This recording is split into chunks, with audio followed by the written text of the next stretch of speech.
Na antiguidade, grandes impérios se estabeleciam em torno de uma grande figura. A ontologia do poder se legitimava através da noção aristocrática de adjacência do poder. O poder só poderia adjacer de cima, do celeste, ordenando a estrutura abaixo de si. Sendo assim, o poder de cima para baixo. Através deste princípio, a civilização se estabeleceu. O patriarcado construiu grandes impérios, grandes dinastias. Noção de poder cultivada da antiguidade até a Idade Média, que ganhou contornos eclesiásticos, organicistas e dinásticos. Com a ascensão da modernidade e a tomada das tendências ao carnalismo, a própria ontologia do poder era distorcida, tendo até a contemporaneidade um confronto sistemático entre essas duas concepções de poder: a ontologia aristocrata do poder que emana de cima e a ontologia liberal do poder que emana de baixo, do povo. Este conflito acabaria com a vitória da subversão, advindo de baixo para cima. Após esse período de confrontação, que podemos datar do século XIII até por volta do século XIX, até mesmo correntes que em teoria se diriam antiliberais, acabavam por se embriagar na ontologia liberal e legitimação do poder. O comunismo, em teoria antiliberal, partia do pressuposto que o poder vinha de baixo. A democracia também utilizava o sufrágio universal como legitimação do poder. O nacionalismo, a vontade da pátria, a vontade do povo. Todas as correntes políticas passaram hegemonicamente a aderir à ontologia liberal. Todos, em algum grau, estabeleciam seu poder longe das premissas celestiais de origem do poder, ou seja, nenhum lado político tinha a ótica do poder já pertencer a um detentor pré-estabelecido por uma legitimidade superior. Caía por terra, dentro de todos os polos políticos, a noção de poder tradicional. Os grandes conquistadores, ditos descendentes de Troia, ou ditos filhos de Deus, ou nobres em comunhão com a igreja, passavam a ser sistematicamente substituídos por grandes populistas que abusavam da retórica, do tribalismo, de formas de empatia das massas para então poder chegar ao poder. O populismo seria derrubado com o final da Segunda Guerra, instaurando a hegemonia das democracias liberais no Ocidente, sendo a única forma de atestar a vontade popular através do voto, dos partidos e do sistema, sem mais o recurso de poder encantar as massas por elas próprias. Sendo assim, passava a se tornar impossível a ascensão de grandes líderes como os típicos dos anos 20 e 30. No processo de ascensão da hegemonia liberal, protagonizada por países anglo-saxões e pela elite bancária, países de índole imperiais tiveram problemas estruturais claros em assimilar forçosamente os princípios tecnicistas, teóricos e utópicos necessários para a implementação do regime democrático, ou seja, princípios como a laicidade e a impessoalidade na gerência do Estado.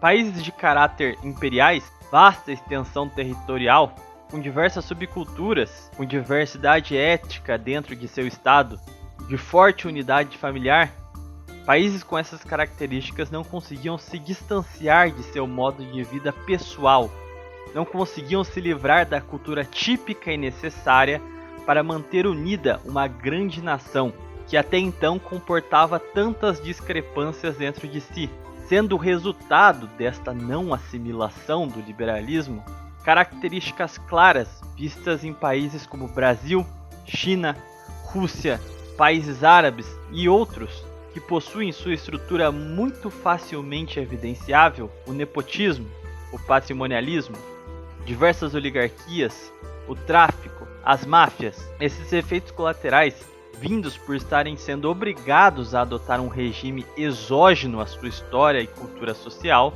passaram a ser sistematicamente apontados como a razão do atraso desses países, como se a resposta para os problemas a qual estes países passavam fosse que estes povos terminassem de artificializar sua sociedade através de um modelo orgânico através de um modelo ainda mais artificial, mais integrado à comunidade internacional, à globalização. Ao invés da resposta óbvia, que seria rejeitar a democracia liberal e retornar a seus projetos civilizatórios imperiais, condizentes com essas características típicas nas estruturas de sua sociedade. Fato é que a hegemonia liberal nos últimos anos vem apresentando sinais claros de declínio, e a ascensão e fortalecimento das autocracias orientais passaram a reanimar a esperança de países no Ocidente, lesados pela hegemonia liberal, poderem talvez expulsar a influência bancária norte-americana de suas nações para conjecturar uma retomada de seus projetos civilizatórios verdadeiros, típicos, tradicionais. No caso da América Latina, um projeto ibérico de império. O ânimo de poder reerguer a civilização com a queda do liberalismo, mas todo esse ânimo causou problemas centrais na análise de como reerguer a civilização, de como aproveitar este vácuo da queda do liberalismo, fazendo muitos desses ocidentais médios olharem para o passado, para as velhas nobrezas, aos mortos nacionalismos e querer replicá-los novamente, ao invés de analisar como o Oriente foi capaz de erguer suas autocracias em plena contemporaneidade, sem que fossem destruídos neste processo. É como se ignorassem as respostas atuais para tentar replicar uma fórmula já ultrapassada e não funcional. Aqui entra na conta o novo czar russo, Vladimir Vladimirovich Putin, o homem que levantou a Rússia das cinzas e hoje desafia o establishment ocidental. Como Putin reergueu a Rússia em um momento de fragilidade que se via sujeita a todo tipo de chantagem norte-americana.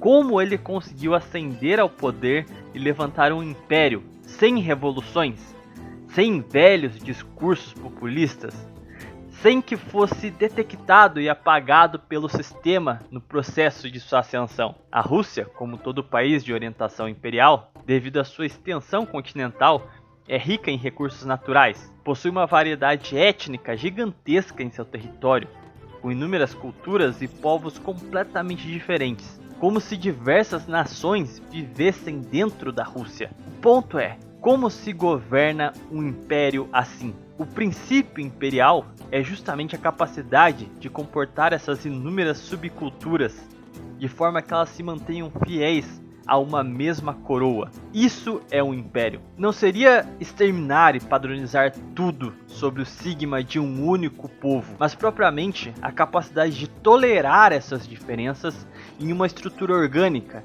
enquanto mantém o império unido sobre o sigma da cruz e da coroa, que representa propriamente a legitimidade espiritual geral daquele povo e a força do poder central, que tolera as diferenças mas jamais se mostra frágil, mantendo a unidade através da força do poder central. No caso russo, a Igreja Ortodoxa se mostra a cruz, a legitimidade do transcendente, que coroa o czar.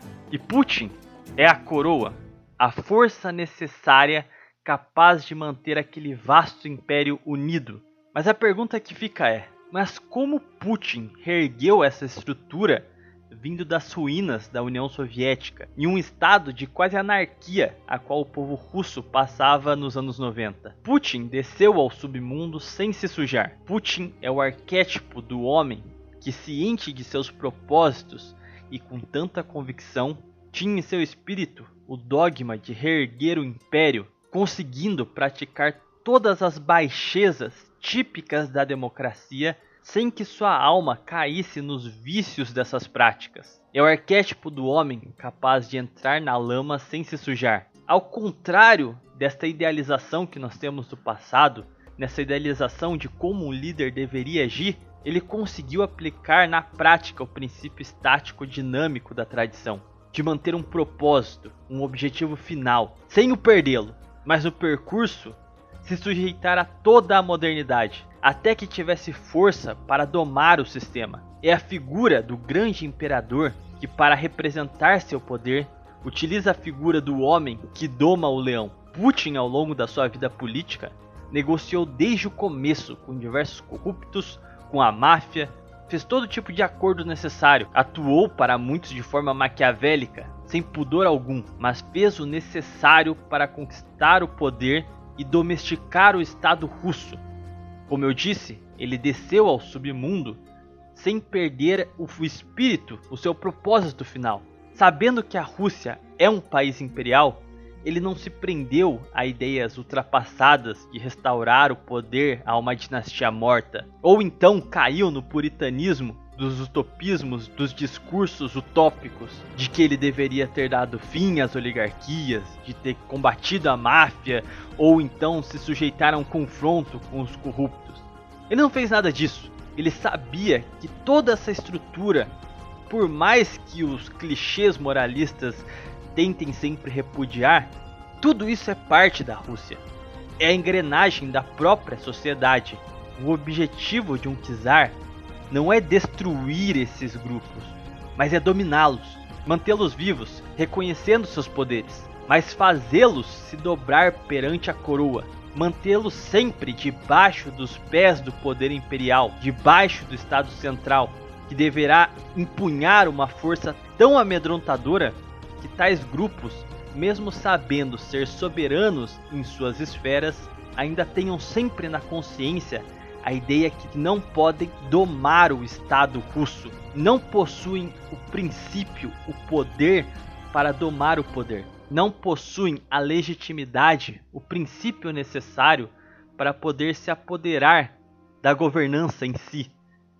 As oligarquias, as máfias, os corruptos e todos esses órgãos intermediários são apenas isso, intermediários, são o poder de baixo. O poder de baixo jamais vai subir ao poder, porque o poder vem de cima. Apenas quem está em cima pode governar.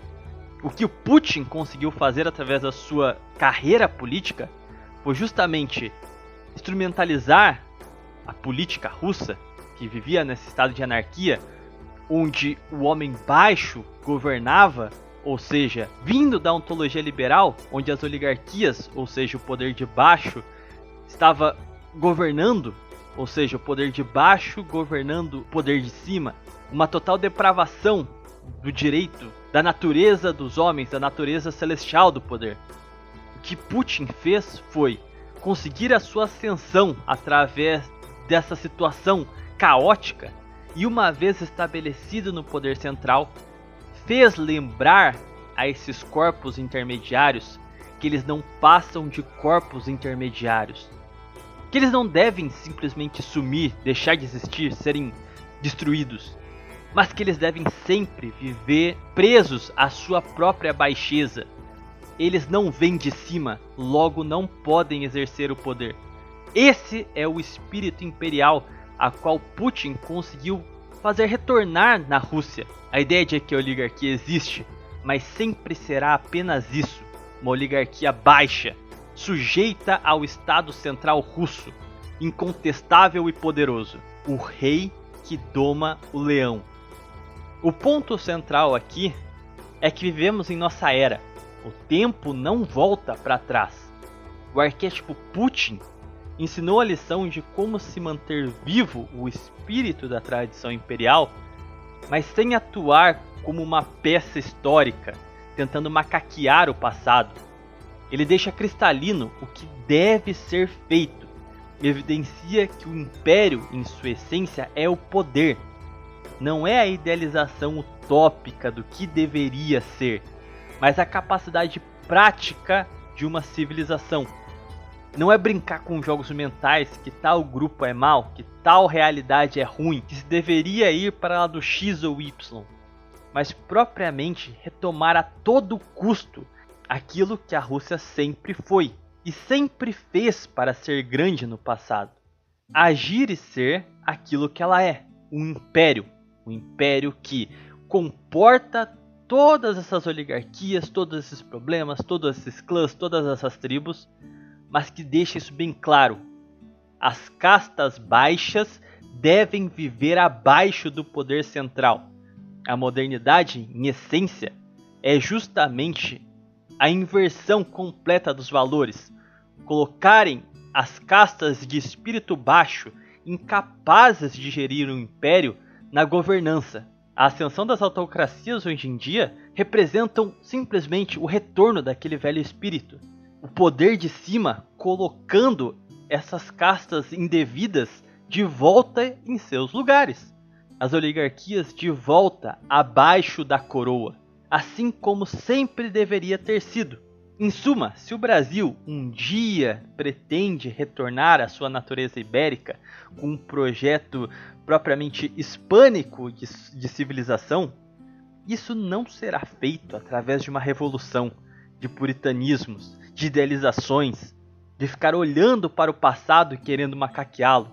Quem dirá então através da democracia ou de qualquer recurso de escape da realidade. Esse projeto, esta essência, esse espírito, retornará sobre as mãos de um líder que sabe a ontologia do poder, que é essencialmente espiritual, que o poder vem sempre de cima, que assim como Putin fará o que for preciso, entrará na lama sem se sujar, desfrutará das cobiças sem se perder em meio a elas. Entenderá que tudo são meios, mas nunca fins em si mesmos. Não deixar que seu espírito, a sua alma, seja capturada pelas tentações do percurso, mas que tenha ciência que terá que praticar essas pequenas ações. Estabelecerá o poder de forma silenciosa, através da própria podridão do regime democrático, que quando as elites democráticas perceberem, já terá sido tarde demais, pois este líder, esse autocrata, terá ascendido